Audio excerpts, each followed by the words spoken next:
बिस्मिल्लाहिर्रहमानिर्रहीम। अस्सलाम वालेकुम। ये आपका अपना डिजिटल प्लेटफॉर्म है। मैं तारिक मतीन हूँ। वल्लाहु खैरुल माकिरीन। अल्लाह सबसे बेहतर तदबीर फरमाने वाला है। वही बचाएगा मेरे देश को बलाओं से, जो बारिश में शजर से घोंसला गिरने नहीं देता, क्योंकि उसकी तदबीर तमाम तदाबीर की इमाम है। मंगल का दिन, दिसंबर की 17 तारीख, मेरा आपसे आज के दिन ये पहला इंटरेक्शन। सबसे पहले बात उसकी जो हुई जियो न्यूज़ के साथ, बहुत बुरी हुई। जियो न्यूज़ ने जो रिचर्ड ग्रैनल, ट्रंप की जानिब से अहम मिशंस के लिए नुमाइंदे मुकर्रर किए गए, उनके बारे में खबर दी, ट्वीट किया, और उसके बाद रिचर्ड ग्रैनल ने उस पर रिएक्शन दिया। क्या हुआ जियो न्यूज़ के साथ? देखिए, पहली बार हमारे सामने पाकिस्तान में रिचर्ड ग्रैनल ने हेडलाइंस में जगह बनाई जब 26 नवंबर को इस्लामाबाद में गोलियां चली थीं, लोग जान से गए, निहत्ते मुजाहिरीन जान से गए। उस मौके पर उससे कुछ देर पहले रिचर्ड ग्रैनल ने ब्लूमबर्ग की खबर पर रिएक्शन दिया था और कहा था फ्री इमरान खान, रिलीज इमरान खान। जब ये कहा गया तो खासी हमारे यहाँ ये बात हुई कि ट्रंप जिस शख्स को अहम जिम्मेदारी देने जा रहा है वो ये कह रहा है, तो ये ट्रंप की टीम का रिएक्शन है। फिर जब ये जिम्मेदारी का ऐलान हुआ तो जियो न्यूज़ ने खबर लगाई, हम जिन्स परस्त रिचर्ड ग्रैनल को ट्रंप ने अहम जिम्मेदारी दी थी। फिर पाकिस्तान तहरीक इंसाफ के ओवरसीज और पाकिस्तान में मौजूद लोगों ने भी जियो न्यूज़ को टैग करके, रिचर्ड ग्रैनल को टैग करके सोशल मीडिया पर बताया कि जियो न्यूज़ क्या कर रहा है। बार बार बताया, और ये मिलियंस में व्यूज़ लेने वाले ट्वीट्स थे। ये रिचर्ड ग्रैनल तक ज़ाहिर पहुंचे, और हुआ ये कि उसके बाद रिचर्ड ग्रैनल ने जियो न्यूज़ को जवाब दिया और कहा, मैं फिर कहूँगा इमरान खान को रिलीज़ किया जाए। और जो जियो न्यूज़ का स्क्रीनशॉट था कि ये हम जिन्स परस्त है, उसी स्क्रीनशॉट को लगा के रिचर्ड ग्रैनल ने ये जवाब दिया जियो न्यूज़ को टैग करके कि मैं ये फिर कहूँगा कि इमरान खान को रिहा किया जाए। उसके बाद ऐसा लगता है जियो न्यूज़ का दम निकल गया। ये यूएसएड से पैसे लेने वाले लोग हैं, इनका दम निकल गया। इन्होंने फौरी तौर पर यह किया कि अपना ट्वीट डिलीट कर दिया।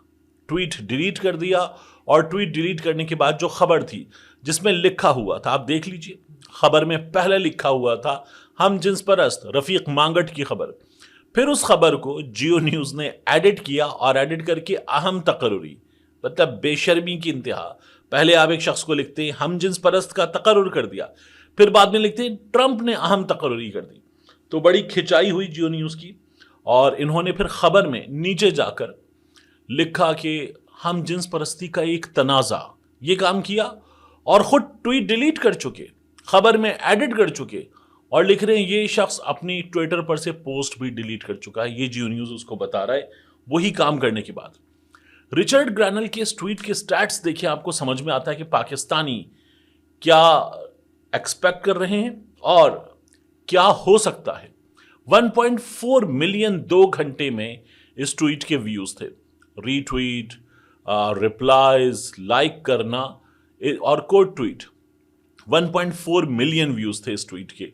इमरान खान इस वक्त एक इतना बड़ा इशू बना हुआ है दुनिया की नज़र में, पाकिस्तानियों के लिए। लेकिन हुकूमत अपना काम जो है वो जिस तरह से कर रही है, वो आप देख रहे हैं कि क्या हो रहा है। लेकिन मज़ा आया, जियो न्यूज़ वाले जिस तरह से भागे हैं और अपने स्क्रीनशॉट, अपने डिजिटल फुटप्रिंट छोड़ते हुए भागे, तो इनकी बेशर्मी देखने का हमें मज़ा आया। इसके बाद हुकूमत को मज़ा आएगा। ये जो इत्तेहादे मदारिस दीनिया, इसने ये कहा है कि मदारिस रजिस्ट्रेशन बिल, इसका गजट नोटिफिकेशन फौरी जारी कर दिया जाए। और क्योंकि ये एक्ट कानून बन चुका है, जाहिर है कि जरदारी साहब के जो एतराज़ात आए सदर मुमलिकत के, वो बाद में आए हैं। तो जो मुद्दत है, उस मुद्दत के तहत ये दोनों ऐवानों से मंजूर हुआ और अब ये कानून बन चुका है। तो इस्लामाबाद में इत्तेहादे तंजीमुल मदारिस का इजलास हुआ। इसमें मुफ्ती मुनीबुर रहमान साहब, मुफ्ती तकी उस्मानी साहब, मौलाना फजलुर रहमान साहब, इन्होंने शिरकत की और मुश्तरका प्रेस कॉन्फ्रेंस की और कहा कि मदारिस बिल मुतनाज़े नहीं, क्योंकि पार्लियामेंट ने इसकी मंजूरी दी है। क्या बिल मंजूर होने के बाद कोई सवाल उठाया गया? ये बात की गई। ये कहा गया कि हमारी शिकायत हुकूमत से और मौक़िफ़ आइन और कानून के ताबे है, इसलिए कोई मनफी गुफ्तगू नहीं करना चाहते। मुफ्ती मुनीबुर रहमान साहब ने कहा कि मदारिस बिल एक्ट बन चुका। सदर मुमलिकत ने 10 रोज तक बिल पर कोई एतराज नहीं किया। कानून के मुताबिक गजेट नोटिफिकेशन किया जाए। मुफ्ती मुनीबुर रहमान साहब ने कहा कि अगर मदारिस रजिस्ट्रेशन बिल की मंजूरी के बरक्स कोई फैसला हुआ तो मिलकर बैठेंगे और अगले लाहेअमल का ऐलान करेंगे। और अब ये भी होने जा रहा है कि MQM पाकिस्तान के रहनुमा फजलुर रहमान साहब से मुलाकात करेंगे। देखिए, ये जो मदारिस बिल वाला मामला है, इस पर हुकूमत ने और इस्टेब्लिशमेंट ने अपनी मर्जी के जो मौलवी साहिबान हैं उनको बुलाकर ऐलान किया कि 22 लाख तलबा हैं, 18,000 मदारिस हैं, रजिस्टर हो चुके, फजलुर रहमान माफ़ी मांगे और फजलुर रहमान ने गलत किया है और आप धमकी मत दें, आपको शर्म आनी चाहिए। ये अल्लामा ताहिर अशरफी साहब की क़यादत में ये तमाम चीज़ें की जा रही थी।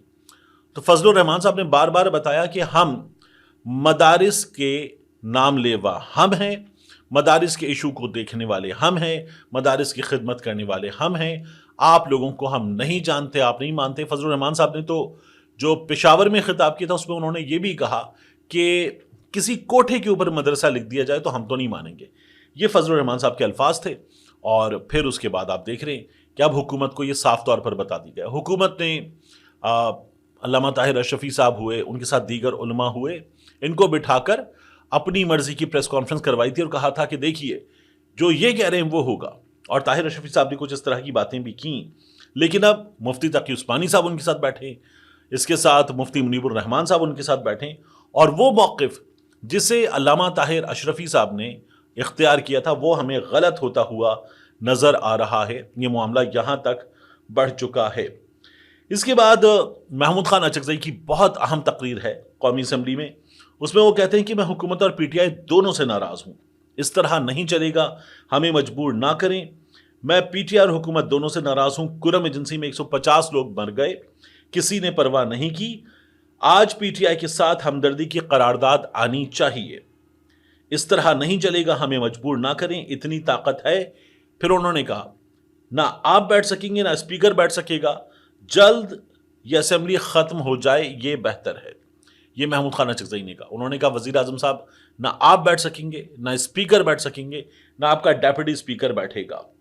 और उनका ही कहना था कि कुरम एजेंसी एक वफ्द जाए, यकजहती का इजहार करे, डायलॉग इस टेंशन के खात्मे के लिए होना चाहिए। और उन्होंने ये कहा कि मैं कसम खाकर कहता हूँ, ऐवान में खड़े होकर खिताब करते उन्होंने कहा कि मैं कसम खाकर कहता हूँ कि ये नाजायज़ असेंबली है। डेप्यूटी स्पीकर कौमी असम्बली ने कहा कि मैं ये जो नाजायज़ के वर्ड्स हैं इनको हज़फ कर रहा हूँ। तो उन्होंने कहा फिर आप कसम खाइए कि असेंबली जायज़ असेंबली है। महमूद खान अचकज़ई साहब ने ये बात की। अब हमारे सामने है सिचुएशन कि कहाँ पहुँच चुका है मामला, और हुकूमत अभी तक इसको तस्लीम करने को तैयार नहीं है। और एक चीज़ और मैं बताऊँ जाते जाते आपको, मोहम्मद मालिक साहब ने खबर दी है। वो ये कहते हैं, और मालिक साहब के पास खबर होती है, मालिक साहब के पास सियासतदानों की भी खबर होती है और जो सियासतदान नहीं है उनकी भी खबर होती है। मालिक साहब ये कहते हैं कि फैसला किया गया है किसी बहुत बड़ी जगह जहां पावर कॉरिडोर्स इनको कहते हैं, सबसे ज़्यादा ताकत जहां पर है। मालिक साहब अल्फाज का इस्तेमाल करते हुए कहते हैं कि वहां ये फैसला किया गया कि इमरान खान से मुज़ाकरात नहीं होंगे। इमरान खान का 9 मई रिलेटेड केस जब उसका फैसला हो जाएगा तो उसके बाद इमरान खान से मुज़ाकरात होंगे, उससे पहले नहीं होंगे। अब 9 मई के मामले में इमरान खान तो गिरफ्तार था, जो हुआ वो रिएक्शन था, और इमरान खान की गिरफ्तारी गैर कानूनी करार दे दी गई थी। मिलते हैं इंशाल्लाह आपसे अगली वीडियो में।